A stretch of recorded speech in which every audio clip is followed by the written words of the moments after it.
Erga tegmagan dugoningizga qachon erga tegasan durmanglar o'rgilay.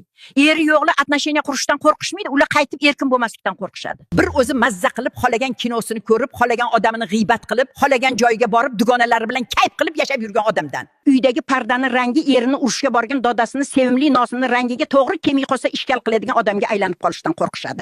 Erga tegmagan dugoningizdan qachon erga tegasan deb so'ramanglar, u sizdan qachon ajrashasan deb so'ramayapti-yu tavba. YouTube'da xolagan videosini ko'rib yashayapti. Ertaga topilsa, kechki ovqatdan keyin Real Madrid bilan Barselonaning o'yinini ko'rsinmi endi sizga o'xshab? Siz erga tegganingiz uchun ham Ronaldo bilan Messini urush a'zosiga aylangansiz. Endi erga tegmagan dugoningiz ham safiylarda jang qilishini xohlayapsiz. Hozir sizni butun bir kuningiz eringizni tursugi vaqtida qurmagani uchungina buzilib, uyda 3-jahon urushi boshlanishi mumkin. Bu qizda настроение buzilishi uchun rayhonli qurt ichidan rayhon chiqmasa yetarli. Internet sal qotsa shuni o'zi yetadi, vaziyat sizchalik og'ir emas. O'shaning uchun qachon erga tegasan durmanglar, hammani xato qilishga o'zini vaqt soati bo'ladi. Sabrli bo'linglar.